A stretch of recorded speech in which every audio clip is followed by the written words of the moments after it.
Se você foi contratado como prestador de serviços, mas tem chefe, recebe ordens diretas, cumpre horário e precisa pedir autorização até para ir ao médico, sinto te informar, mas sua contratação PJ é sabor CLT. Olá, sejam todos muito bem-vindos. Me chamo Daniele, sou advogada e esse é o Espaço Jurídico do Pode Professorar. Aqui a gente fala do direito do jeito que ele acontece na vida real, sem juridiquês, sem termos técnicos e sem complicações. E hoje a gente vai falar de um tema que está cada vez mais comum e cada vez mais desinformado. Contratação PJ versus CLT. E eu já te adianto, isso aqui não é sobre ganhar mais ou menos. É sobre o que você está abrindo mão e a responsabilidade que se assume a partir dessa decisão. Existe uma ideia muito difundida de que se está escrito no contrato que você é PJ, então você é PJ. Mas o direito não funciona por rótulo, ele funciona pela realidade. Porque não adianta o papel dizer que você é uma empresa se na prática você vive uma rotina totalmente controlada pela empresa que você trabalha. Se existe cobrança de horário, direcionamento constante, dependência, tudo isso revela muito mais sobre a relação do que qualquer cláusula contratual. É como se existissem duas histórias sendo contadas ao mesmo tempo, uma no contrato e outra na vida real. E quando essas duas histórias não batem, a realidade é a que prevalece. Na prática, a relação de emprego não nasce de um documento. Ela nasce da forma como o trabalho acontece. Quando o profissional está inserido na dinâmica da empresa, precisa seguir uma rotina, responde a comandos, depende daquela estrutura para exercer a atividade, ele deixa de ser alguém que presta um serviço e passa a ser parte do funcionamento daquela estrutura. E isso muda tudo, porque não é mais uma relação entre duas empresas, é uma relação de trabalho com características muito específicas que são reguladas em lei. Por outro lado, existe um cenário em que a contratação como PJ faz todo sentido. É quando o profissional tem autonomia real, quando ele organiza a própria agenda, quando ele define como ele vai executar aquele trabalho, quando ele tem liberdade para atender outros clientes e não está inserido na rotina interna daquela empresa como uma obrigação de exclusividade. Aqui existe uma liberdade de verdade. Não é só uma forma diferente de receber ou uma forma diferente de ser contratado. É uma forma diferente de trabalhar, uma forma diferente de atuar no ecossistema daquela empresa. E quando isso é bem estruturado, pode ser de fato realmente vantajoso. O problema é que na prática, muita gente está no meio do caminho. Tem CNPJ, mas não tem autonomia. Tem contrato de prestação de serviço, mas vive como empregado. Cumpre horário, recebe ordem, tem rotina fixa, mas sem férias, sem 13º, sem nenhuma proteção. E isso tem nome. Juridicamente, isso vem sendo chamado de pejotização indevida, justamente pela quantidade de casos em que isso tem se repetido. Dentro do mundo jurídico, abriram-se muitos debates sobre esse tema, justamente porque não se trata unicamente de um detalhe técnico. É uma distorção jurídica que impacta diretamente a segurança daquele trabalhador. Ser PJ pode sim ser uma excelente escolha, mas quando existe consciência, quando a pessoa entende que está assumindo uma posição mais estratégica, mais autônoma e se organiza para isso. Nesse cenário, surgem ganhos maiores, liberdade de agenda, possibilidade de crescimento e até uma carga tributária mais eficiente. Mas existe uma condição básica para que isso funcione. Essa autonomia precisa ser real. Sem isso, o que parece vantagem vira só uma troca desigual, porque a empresa se desonera dos impostos e das obrigações que de fato ela precisa cumprir quando tem um funcionário contratado sob o regime da CLT, mas por outro lado, o trabalhador não tem essa proteção. Essa negociação ela não é justa, porque só um lado tem vantagens e o outro só tem prejuízo.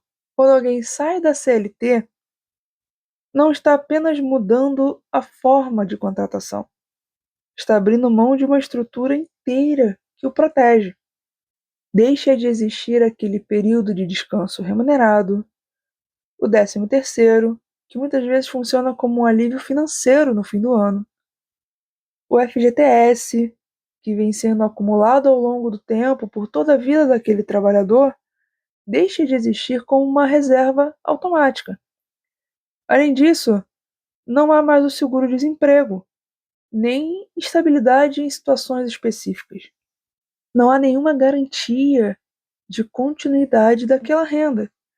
No momento em que o empregador quiser dispensar esse trabalhador, ele simplesmente vai comunicar a demissão e não há nada em que esse funcionário possa se resguardar.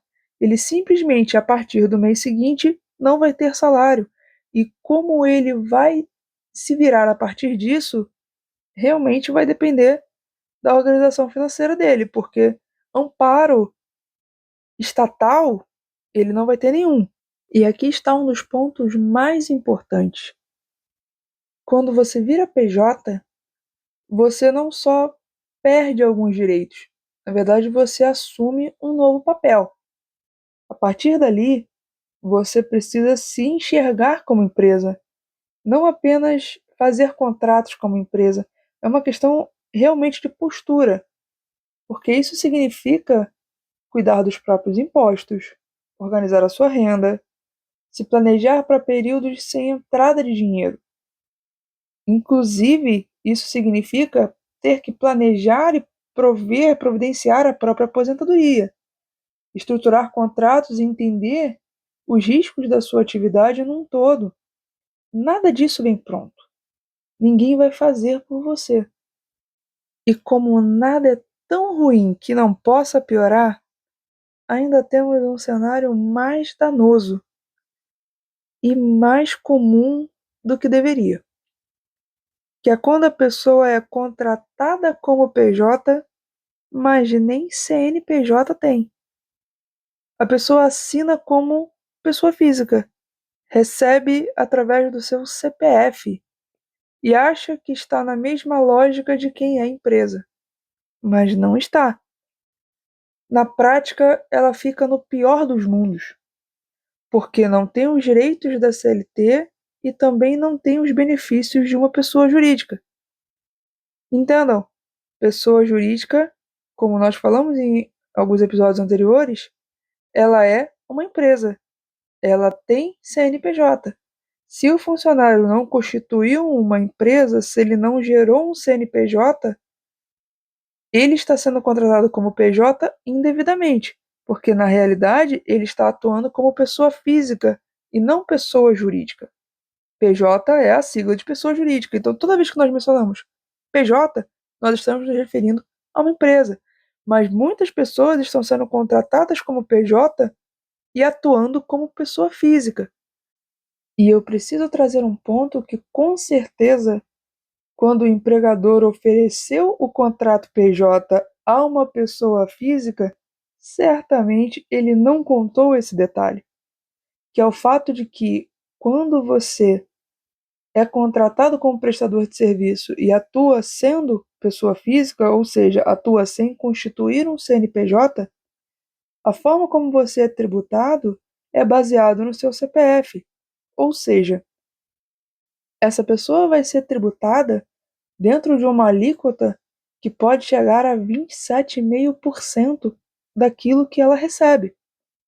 Enquanto isso, dependendo da atividade, se ela exercesse como pessoa jurídica, ela pagaria entre 6 a 15%.